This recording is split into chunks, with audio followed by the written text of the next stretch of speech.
Bwana asifiwe. It's African Sunday. I don't know why it's only one of all the 52 Sundays that is called African. Because all Sundays are African. The book of Acts, Paul goes to a city called Athens, and he tells the Athenians that we all belong to one God, and that he is the one who set boundaries so that many people and languages will be located here. In other words, it's God who decided black people will live in Africa. We did not apply. In other words, it was not a reply to a prayer. Book of Acts is saying that it is him who determined where every tribe and every nation would live. So God located us where? God located us where? In Africa. And so the first thing I would like to encourage you on this first Sunday is to be black and proud. You have no apologies for being black. Knowing very well, God knew that he needed some people to be black. And he selected you to be that black. Because he wanted that the white, black, and their blue, whatever the color, they would all know they belong to him. Are we together? So that's the first thing on African Sunday we remind ourselves. Number one, that God is the one who directed us to be black. And so there is nothing wrong with it being black. So every time you behave like you are projected for being black, you are a critic of God. And actually you have trouble with the Creator. He never consulted you. He determined what is good for you. Are we together? It's not very different from some boys who are trying to be women. Now you need to understand, when that happens, have you heard of them? When one is called he, the other one is called he, she, and they want to get married. It is a way of criticizing God who made you a man. You never applied, he just made you man. And because you respect God and you honor God, you are happy to be a man. That implies only men have that problem. But have you heard of some girls? They call themselves lesbians. So one girl is called a girl, the other one is called girl he. Now, and the two girls want to get married. And some of them are very educated, several PhDs. And they can't see there's something unnatural, not very clever, for you to think that you can criticize the Creator who made you a girl.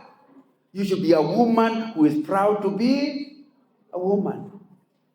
Because the moment you are not proud to be a woman, you are criticizing the God who made you a woman. I was very happy a few weeks ago, when the Supreme Court of Britain, the Supreme Court, determined you are who you are at birth.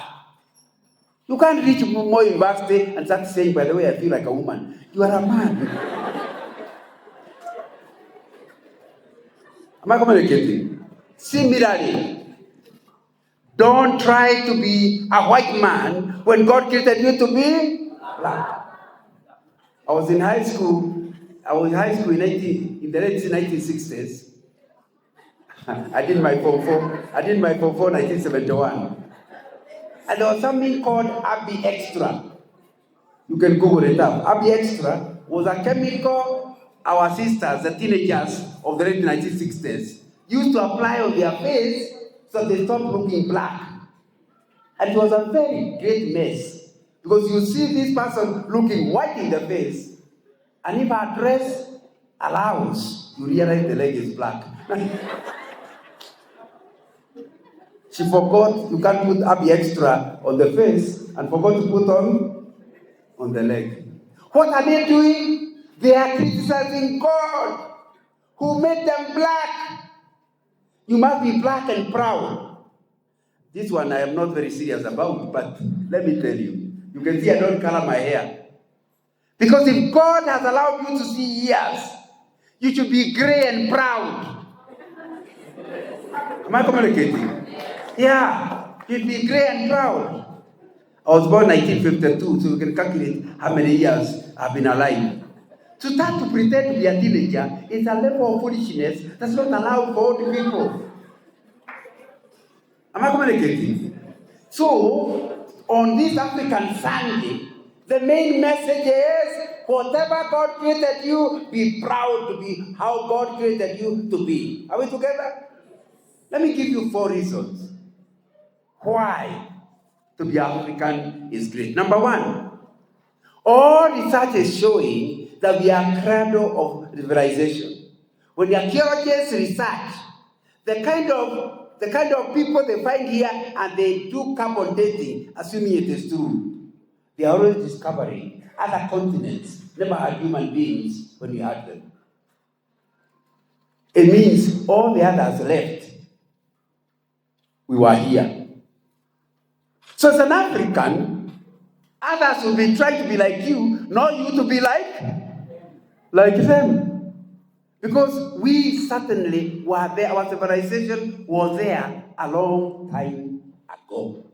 Before there were any people, or we knew of any people in the Americas, and in other countries. Not even too long ago, some maybe just about 1,800 years ago, the North African civilization was way above anywhere else in the world. Up to now, people are studying how the pyramids were made. The amount of physics and science that they required in those years, more than 2,000 years ago, to actually make the pyramid. It was that in Europe? Was it in America? Where was it? Africa. So you need to understand the fact that currently we also have to admit that in terms of GDP per capita, you know what that is? Wealth per person, Africans have less than Europeans. And the Asians who had less are beating us. That is an accepted fact.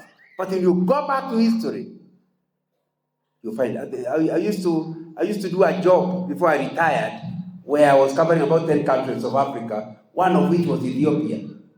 Those people, more than 1,000 years, made things that are still a wonder. Their civilization was way beyond most of the world. Something happened along the way, so that we are now regarded as not very rich. But that's something you want to be proud about. Number 2, we are born in a place where you don't have to be rich to survive. When you go to Europe and it gets winter, my friend, if you are not rich, you die out of cold. When I used to work, I went for official duties in Helsinki, in Finland. And I was, for them, only 3 months of the year do they have warmth.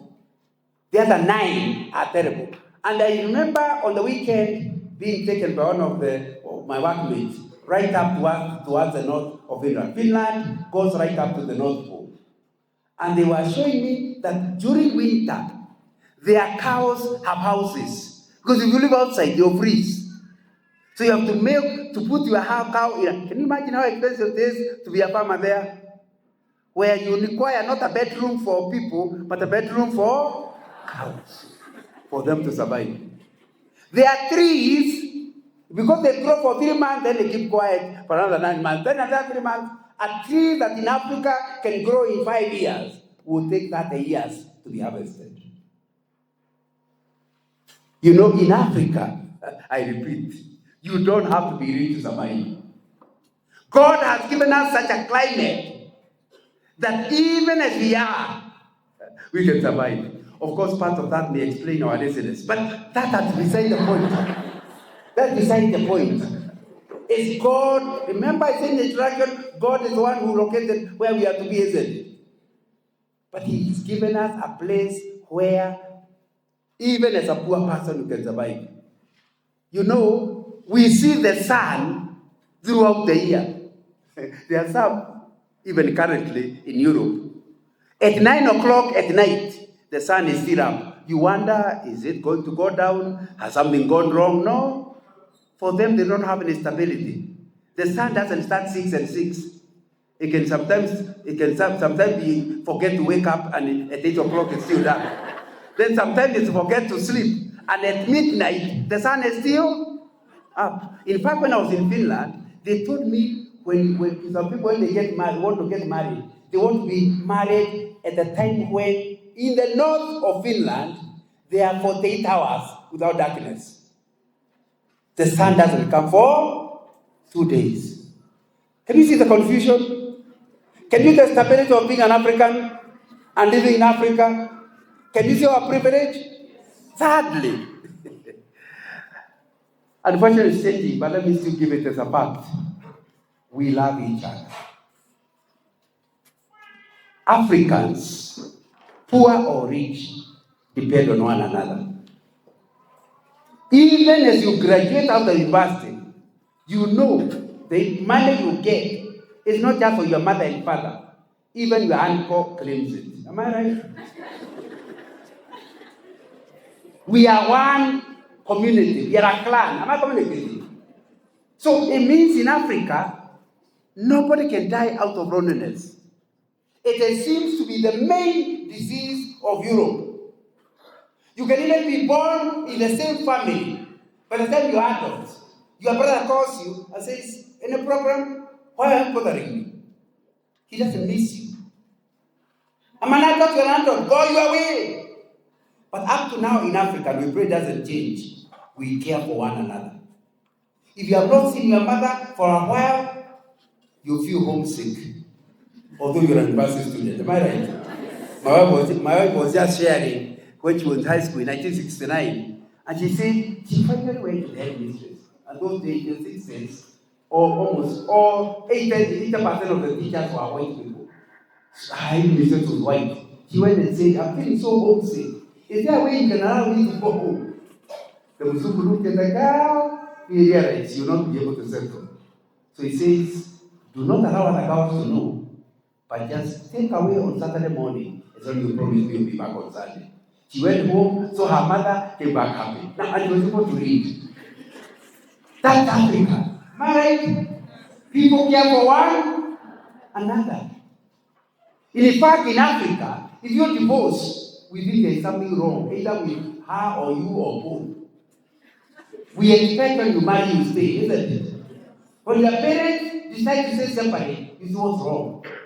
Because in Africa, we marry for kids. So a lot of people do not want to marry out there because they know even if I marry her, she'll wife number 1. Then there'll be wife number 2. Then there'll be wife number 3. Before I'm dead, I don't know how many. You know, I was in Canada. I'm a Gideon in Gay Bibles, and I was in a Gideon conference in the 1980s. When somebody introduced himself to me and said, "John, nice to meet you. Meet my wife. This is my second wife." I thought, either.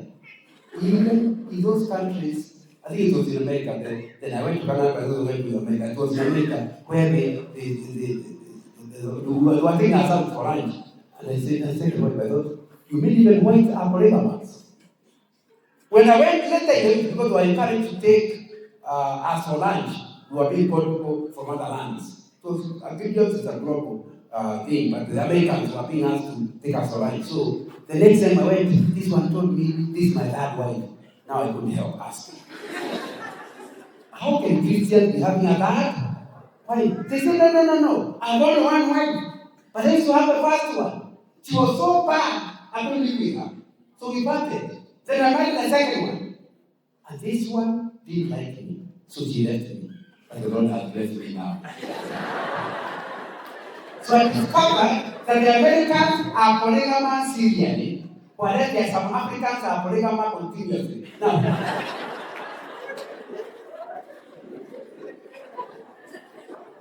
can you see that for most of us, we live together with our siblings? Are we together?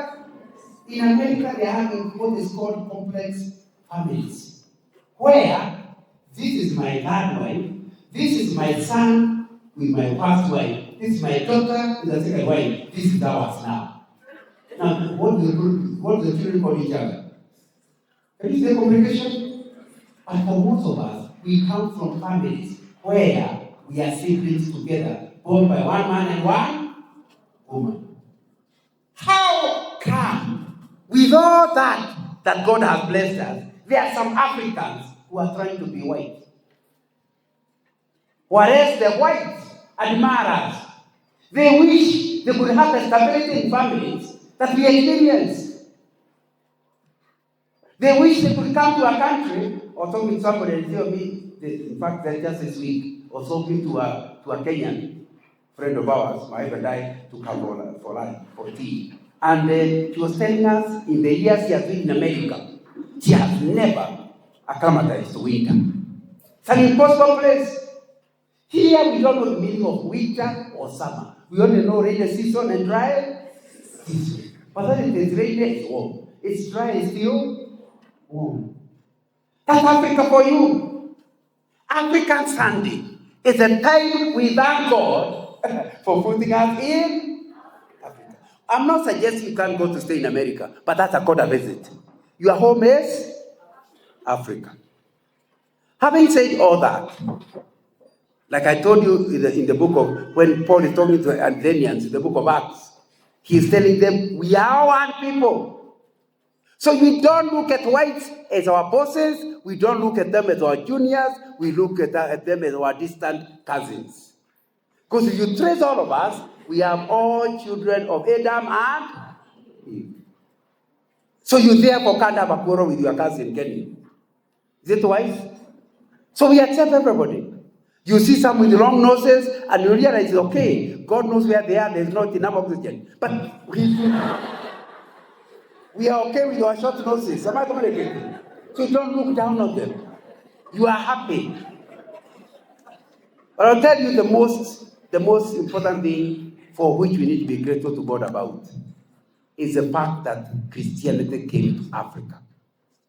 And that today, the majority of Christians globally are located in Africa. At least that book by MCN we are talking about. We are saying now, population-wise, if Africa does not take the gospel out, Christianity will die. Because Christianity now belongs to Africa. We are the majority.